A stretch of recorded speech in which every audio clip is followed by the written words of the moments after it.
Purpose के लिए, और लाइक कुछ ग्लैमरस, कुछ अलग ही पर्पस ले लेते हैं, और कोई नेगेटिव भी लेता है। तो इसको आप कैसे डिफाइन करेंगे, कैसे आप इसको एजुकेट करना चाहेंगे कि ब्यूटी पेजेंट में जाकर भी आप सोसाइटी के लिए काम कर सकते हैं, और करते भी है काफ़ी लोग, जैसे कि हमारे फॉर्मर मिस अरुणाचल लोग काफ़ी है। और beauty pageant is in the entertainment industry, it doesn't only glorifies the beauty, but the beauty pageant also has a meaning, the meaning for the society. Hello and welcome to Arunachal Eye. We have a winner of Miss is coming, so let's directly talk to her. Hello ma'am. Hello ma'am. Okay, congratulations सबसे पहले तो आपको. Thank you so much. Okay, तो ma'am, my first question would be, how is the feeling, after winning the Miss is coming? Yeah, I'm very much thrilled and humbled at the same time because इतना immense love देखने मिला जब crowning का time है, because the crowd we are rooting for me, तो इतना अच्छा लगा उसको देखकर ना, because I didn't thought कि इतना ज़्यादा support करने कोई आएगा, तो देखा तो the entire crowd was for me, तो बहुत अच्छा लगा वो देखकर. Okay, मैम, आपका जो विनिंग आंसर था हमारे व्यूवर्स को आप बता दीजिएगा. हम लोग को क्वेश्चन जो था कि आप अगर मिसेस कमिंग बने तो कैसे करके आप इस कमिंग को एक मॉडल स्टेट बना सकते हैं, तो मेरा आंसर जो कुछ ऐसा था कि I wrote something in the beginning, उसको हमको अभी याद नहीं आ रहा है, मगर इट वाज रिलेटेड टू कि यंग माइंड्स ना, I want to target the young minds. तो यंग माइंड्स को आप कैसे टारगेट कर सकते हैं, आप जब उनका अंदर में पर्पस लेके आ सकते हैं. पर्पस और रिस्पॉन्सिबिलिटी इनकलकेट कर सकने से श्योरली हर जो भी बोलो, एल्कोहलिज्म बोलो, ड्रग्स मैनेस बोलो, any kind of sexual harassment in our districts ना, ये सब अगर चलता है बोलने से, ये लोग अगर हम लोग का यंग माइंड्स में, जब हम लोग यंग माइंड्स में एक रेस्पॉन्सिबल कॉन्शियस थिंकिंग ना, ये जब इंस्टिल करेगा वही चेंज लेके आएगा बोल के हमने बोला था. Okay, that's so great. तो रिची, अभी आप मिस इज कमिंग बन चुके हैं. It's a historic moment, 25 years silver jubilee, और एज आई विटनेस ऑल्सो आप गोल्डन जुबली न्योकुम यूलो सेपा का भी विनर रह चुका है. तो अभी आप जीत गया, तो इस कमिंग को आप कैसे आगे ले जाएगा? सिंस हम एक student, since I am a working profession but also a student, क्योंकि हम एक चार्टर्ड अकाउंटेंट है जो ऑन द प्रोसेस में है, और मेरा फाइनल्स भी आ रहा है, तो हम उसमें प्रिपरेशन करना चाहते हैं. Though I am very much passionate about pageant and all, मगर इसको थोड़ा साइड रखना चाहता है because my finals is coming, so I want to focus on my academic excellence as well. Okay, तो मैम, जैसे अभी विनर आप बन चुके हैं, तो काफ़ी लोग कह रहे हैं कि रिची बियो, जितना हम सुना है आपका बारे, आप काफ़ी कॉन्फिडेंट है बोलकर ऐसा सुनने में आया है. तो मैम, आप अपने आप को अगर एक वर्ड में डिफाइन करना चाहेगा तो आप कैसे डिफाइन करेंगे अपने आप को, लाइक हु इज रिची बियो इन वन वर्ड, आप अपने आप को डिफाइन करना चाहोगे तो? Phenomenal being, because I work on myself a lot and I believe everyone should work on themselves, because एक कोड है जो हमको बहुत पसंद है, because I believe it thoroughly, कि वो चीज़ है कि the world is filled with phenomenal being and if you can find one, be one. I would like to keep on to that. Okay, तो रिची, जैसे कि अभी आप बोल रहे हैं कि आप एकेडमिक लाइन में ज़्यादा फोकस करने वाला है, तो ये पेजेंट लाइन को आप कंटिन्यू नहीं करेगा, क्योंकि मिस इज कमिंग जीतने के बाद आपको मिस अरुणाचल में एंट्री मिला जाएगा. तो उसमें क्या प्लान है आपका? हाँ, बोला तो था कि हम लोग को डायरेक्ट एंट्री मिलेगा, बट अगर हाइट का वो इशू हो सकता है शायद से, because I am physically not of that, वो बार को नहीं छूटा है, because my height is little bit less than the जो वो लोग का क्राइटेरिया है, तो पॉसिबली वो नहीं हो पाएगा शायद से, but if given the chance I will surely make our district proud. Okay, तो रिची, आप खुद ही मेंशन किया कि हाइट को लेकर एक बैरियर हो सकता है, तो ऐसा बहुत सारा हाइट होता है, स्पेशली मी ऑल्सो आप देख सकता है, तो हाइट जो इतना छोटा छोटा होता है स्पेशली, तो वे लोग भी चाहते हैं कि ब्यूटी पेजेंट्स में जाए, लेकिन वो लोग नहीं जा पाते हैं. बट आपने गया, आपने अचीव किया, और if I am not wrong 2 times आप अचीव कर चुके हैं. 2 times if I am not wrong, golden jubilee, Nyokum and miss Neris, तो 3 times ना.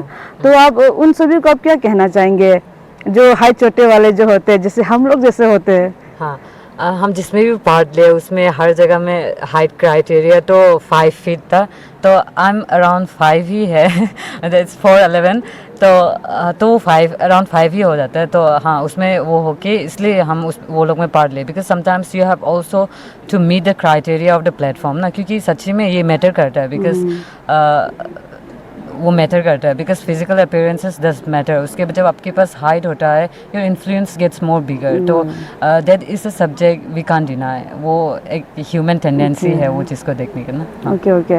तो मैम जैसे कि बहुत लोग कहते हैं कि ब्यूटी पेजेंट में पार्टिसिपेट करने से एक अलग ही नज़रिया से देखते हैं उसे ना, तो वे सबको आप क्या कहना चाहेंगे? जैसा एक होता है ना, मिस ये पेजेंट में गया या मिस इज कमिंग या मिस अरुणाचल, लाइक कोई भी पेजेंट में एक अलग ही मोटिव लेता है वो लोग ना, कि जस्ट ब्यूटी पर्पस के लिए, और लाइक कुछ ग्लैमरस, कुछ अलग ही पर्पस ले लेते हैं, और कोई नेगेटिव भी लेता है। तो इसको आप कैसे डिफाइन करेंगे, कैसे आप इसको एजुकेट करना चाहेंगे कि ब्यूटी पेजेंट में जाकर भी आप सोसाइटी के लिए काम कर सकते हैं, और करते भी है काफ़ी लोग, जैसे कि हमारे फॉर्मर मिस अरुणाचल लोग काफ़ी है, और हम लोग विटनेस कर रहे हैं, जैसे तादुल लुनिया हो गया, वो भी काफ़ी अच्छा काम कर रहा है, तो सोसाइटी को भी काफ़ी इम्पेक्ट होता है, सोसाइटी को भी काफ़ी बेनिफिट मिलता है।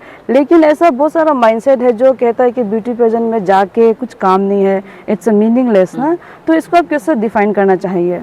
Yeah, I think it is completely not false to the public to view that way, because sometimes ऐसा होता है कि टाइटल होल्डर लोग सच्ची में जो प्लेटफॉर्म जो बना होता है वो प्लेटफॉर्म को एग्जीक्यूट नहीं करता है, and it's not just about the responsibility of title holder, मगर जो प्लेटफॉर्म को लेके आते हैं वो लोग अकॉर्डिंगली साथ में चलना चाहिए। Sometimes both the parties fail, तो उसमें हाँ पॉइंट आउट कर सकते हैं आप लोग, but yeah there have been many pageant winner जो अच्छा एग्जाम्पल सेट किया, जो अच्छा इन्फ्लुएंस लेके आया सोसाइटी में। For example, तादुल Tadulinia is also कर रहा है there. अभी, हाँ, Talk और Mehboob तेंगम- ma'am itself is तेंगम yeah, Salim Tengam कोई Salim also itself, there. and Rosni Dada was Rosni also Dada, very yes, yes. vocal about polygamy in our district. So yes, indeed. उसके बाद हाँ, आपने ऐसा और क्या बहुत सारा पूछा था? ऐसा बहुत सारा है जो अच्छे काम भी कर रहे हैं और काम करता भी है, लेकिन भी हमारे लोग कहता है कि ब्यूटी पेजेंट जा रहा है, कुछ अलग ही नज़रिया से देखते हैं, उसको आप कैसे एजुकेट करना चाहेंगे? हाँ, जो भी प्लेटफॉर्म अगर ना किसी को बढ़ावा दे रहा है, किसी को एजुकेट करा रहा है, किसी को अपलिफ्ट करा रहा है, आई थिंक वो प्लेटफॉर्म कभी रॉन्ग नहीं होता है। तो ब्यूटी पेजेंट भी एक ऐसा प्लेटफॉर्म है जिसमें विमेन को जैसा इम्पावर नहीं करते, but you push her to excellence, क्योंकि एक्सीलेंस तब होता है जब वो जो खुद का बाउंड्रीज को ब्रेक करता है और सीखने के लिए ना वो जो टेंडेंसी लाते हैं अंदर में ना, बिकॉज जब आप हम लोग कभी कंटेस्टेंट में आपस में हम लोग ऑब्जर्व करते हैं, because sometimes you are very raw, तब आके आपको पता चलता है कि ओ आपको क्या क्या सब्जेक्ट्स में लर्न करना है, because they are not just subject about beauty ना, क्योंकि आपको साइकोलॉजी जानना होता है, आपको बहुत अलग अलग वेरियस थिंग्स जानना होता है, वर्ल्ड इशूज़ ना, तो आपका थिंकिंग जो बहुत वो होलसम हो जाता है, अलग अलग चीज़ में आपको हाँ सोचने के लिए वो कर देता है। तो ओके, तो मैम जैसे कि आपको अकाउंट मिला है, सच अ बिग रिस्पॉन्सिबिलिटी, तो इसको अभी आप कैसे करके और यूटिलाइज करना चाहेगा? हाँ, इसलिए हम जो बोल रहे हैं कि जो ऑर्गेनाइजिंग टीम है, इफ़ वी वर्क टुगेदर तो हम लोग बहुत कुछ लेके आ सकते हैं। And for me I believe हम लोग का अभी डिस्ट्रिक्ट में क्या सबसे ज़रूरी है बोलने से, दैट इज़ एडल्ट एजुकेशन। उसमें हम बोलेंगे एडल्ट एजुकेशन, उसको हम रिगार्ड कर रहे हैं just like our mothers no, तो वो लोग का एंटरटेनमेंट पर्पस कुछ ज़्यादा नहीं होता है, like if they doesn't know how to read and all, तो अगर पेरेंट्स जो ऐसा स्टेटस में जो पेरेंट्स है ना, अगर वो लोग एजुकेट करें तो बहुत अच्छा होगा, क्योंकि few of the parents are so much into toss ये सब खेलने में ना, हाँ गैम्बलिंग्स एंड ऑल में, तो उसमें वो लोग जो चाइल्ड को अटेंशन नहीं देके, तब चिल्ड्रंस जो बहुत ड्रग मैनेज और बहुत वो लड़ाई ऐसे लोग में पड़ जाता है। तो आई थिंक पेरेंट्स को एक एजुकेट करना चाहिए, इट्स वेरी इंपॉर्टेंट। ओके, तो रिची आप जो विनर बन चुके हैं, लेकिन आपका इस जर्नी में सबसे बिगेस्ट चैलेंजेस क्या था, सबसे बड़ा जो चैलेंज क्या था, आप हमारे व्यूवर्स को आप शेयर करना चाहेंगे?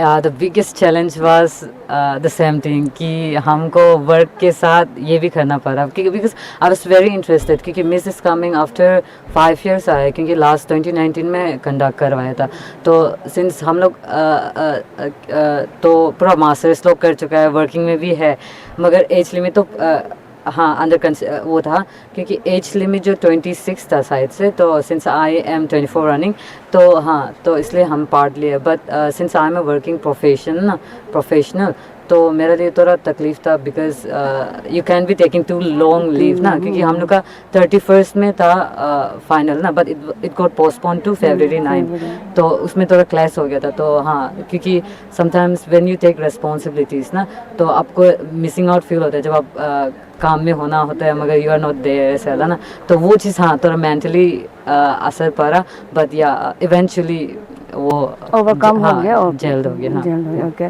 तो रिची जैसे कि आप पूरा जर्नी में आपने अपने जो फेलो कंटेस्टेंट है उसके साथ भी आप टाइम स्पेंड किया होगा, और जजेस भी और सारा ऑडियंस भी आपको best of the best miss is coming बना दिया। इफ़ अगर रिची भी और मिस इज कमिंग नहीं होता तो आप किसको देखते हैं अपने फ्रेंड्स उन अमाउंट कंटेस्टेंट में से? आप इसे कुछ शेयर करना चाहेगा? इफ़ रिची बियो तो है ही है, बट अगर रिची बियो नहीं होता तो कौन हो सकता था आपका नज़र में? एज आप लोग तो पूरा समय बहुत कुछ समय ग्रूमिंग करता है एक साथ पे, एक साथ में हर एक चीज़ करता है, तो उसी बीच में आपने ऑब्जर्व किया भी होगा। इफ़ हम इसको भी देखते हैं ये भी विनर हो सकता था मे भी, तो रिची बियो का क्या सोच है इसमें? मिस इज कमिंग का क्या सोच है? जितना भी पार्टिसिपेंट था सब में अलग अलग स्किल था, अलग अलग अपना पर्सनैलिटी था, तो आई कैन से कि कौन हो सकता था, because all of them were so good, मतलब सब लोग अपना बेस्ट दिया, and I believe all of them are capable enough, just it's the time no, तो if they try again eventually they will get selected. तो आज आपको आपका सोसाइटी भी इतना वार्म वेलकम किया, अब सब हाँ सब देख रहा है, सब वहाँ पर है, इतना मतलब इतना रिस्पेक्ट के साथ आपको वेलकम भी किया, तो इन्हीं के साथ सोसाइटी वालों को आप क्या कहना चाहेंगे? आपके दी वेलफेयर सोसाइटी को आप क्या कहना चाहेंगे? और हाँ जब सोसाइटी ऐसे साथ देते हैं बहुत अच्छा फील होता है, because sometimes you feel like आप अकेला है जर्नी में, बट इवेंचुअली जब साथ मिलते हैं ना तो बहुत अच्छा लगता है, क्योंकि या because I believe that independence is not reality but interdependence is, क्योंकि हम लोग अकेला में नहीं जीते हैं, साथ में डिपेंड हो कि तभी हम लोग आगे बढ़ेगा। तो हाँ जब सोसाइटी, जब फैमिलीज ना, फैमिलीज में बी योर मदर्स का रिलेशन या फादर का, सब लोग साथ में जब होता है ना, तब ट्रू सक्सेस को फील कर सकते हैं, क्योंकि अगर क्राउनिंग होके भी कोई लविंग पीपल मेरे सराउंड में नहीं था बोलने से आई वुडंट फील एनीथिंग ना, तो जब ऐसे प्यार मिलता है that is more of a success than the crown itself. Okay, तो आप कुछ मैसेज भी देना चाहेंगे व्यूवर्स को आपकी तरफ से? हाँ या वो देना चाहेगा कि हम लोग का सोसाइटी तभी फ्लोरिश कर सकता है जब हम लोग जो हमको क्या मिलेगा ऐसे नहीं सोचकर सबको क्या मिलेगा ये सोच अगर रखा तो ना, तो हम लोग सोसाइटी बहुत आगे जाएगा। ओके, तो थैंक यू रिची हमारे अरुणाचल लाइव के साथ बने रहने के लिए, थैंक यू, और आपको भी बेस्ट विशेष आपकी जर्नी में। Thank you so much. Okay.